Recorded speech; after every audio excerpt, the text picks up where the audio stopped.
Do you know someone who is functional on the outside, but fractured on the inside? Protesting. Is it changing anything? Let's start thinking differently. If protests really worked, there would be visible change. We are still protesting. There has been no change. Actually, things have been getting worse. Why? Because when we are anti something, whatever we are anti has to exist. Healing with the Rev podcast is going to bring you comfort, build community, and give you some inspiration to move forward. Pro peace. For those of you who are old enough to remember who Mother Teresa was, Mother Teresa during the Vietnam War was asked to come to an anti-war rally. She said, I will not be there, but when you have a peace rally, invite me, I will come. She understood the difference between anti whatever and peace. So let's be for peace. And peace does not mean sitting on your butt doing nothing. It's very active. I'm Reverend Teresa Heipel. I am your host of Healing with the Rev podcast. I have lost loved ones to death. I am here to honor your faith tradition, and here you can find peace, calm, and clarity. Peace starts with community building, one person at a time, standing for something rather than against something. When we stand for, we're taking a stance for what we want. Anti-war,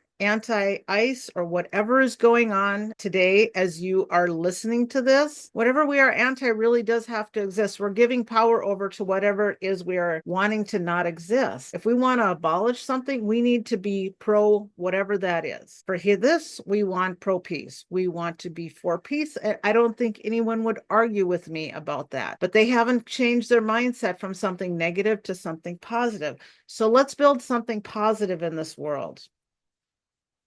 Peace building starts with faith. Whatever your faith is, whether it's Christian, Jewish, Islam, or anything else, I say have a faith in a higher power somewhere, because life gets difficult. And when life gets difficult, sometimes we don't know what to do with that. Building with faith, people are coming together. They're learning together. They're expounding their beliefs.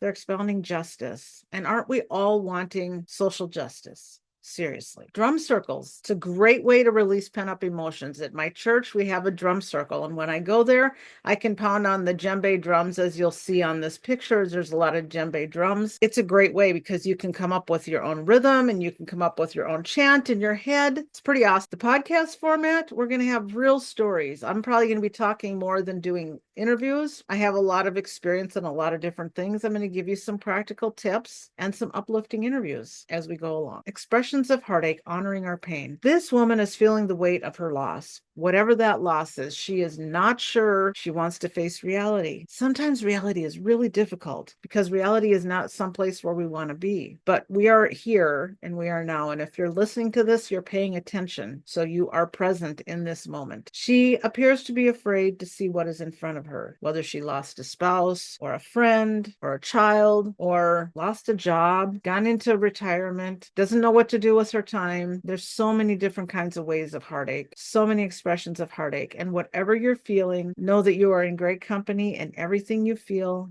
is all good. And so I would ask you to continue to watch these podcasts because they're going to be informative. Some of them are about loss of some sort. Some of them are about these protests and peace and how we can move forward. Honor yourself by doing what is right for you in the moment. Welcome back to Steady by Design. I'm Teresa, minister, grief specialist, shamanic practitioner, and today we are sitting with one of the most primal emotions in the human body, fear. Not the abstract philosophical concept of fear, the real thing, the racing heart, the held breath, the what if that loops at 2 a.m., the dread that settles in your stomach before a hard conversation. Fear is not your enemy. Fear is information, and today we're going to learn how to listen to it. Surface it. Let's locate this in your body. Fear lives in the body before it lives in the mind. Your nervous system clocks a threat, real or perceived, and within milliseconds, your whole physiology shifts. Heart rate increases, breathing shallows, muscles tighten, digestion pauses. Your entire body is saying, pay attention. Something here matters. What does your fear feel like right now? Or the fear you're carrying from something in your life? Is it a weight in your chest? A flutter in your stomach? A tension in your jaw or your shoulders? A voice in your head cycling through worst case scenarios? Just locate it, name it. This is fear, and it is here. That act of naming by itself begins to shift the nervous system out of pure reaction and into a little more capacity to respond. Understand, let's listen to what fear is actually saying. Here's the thing about fear that most people don't know. Fear is not trying to paralyze you. Fear is trying to protect you. It is an ancient biological alarm system designed by evolution to keep you alive, and it is very, very good at its job. The problem is that this system cannot always distinguish between a predator in the bush and a hard email in your inbox. It responds to both with the same urgency, which is why so much of our modern fear is, biologically speaking, a false alarm. But before you dismiss your fear, ask it a question. What are you trying to protect me from? Sometimes fear is protecting you from genuine danger, and that's worth listening to. Sometimes fear is protecting you from growth, from change, from the vulnerability of being seen. And that kind of fear is actually pointing directly at the door you need to walk through. The question is, what kind is this? When we come back from the break, we will talk about move through it and anchor it. Let's pause here for just a moment. This is what I call the steady moment. A pause to remember that peace in the world begins with peace inside us.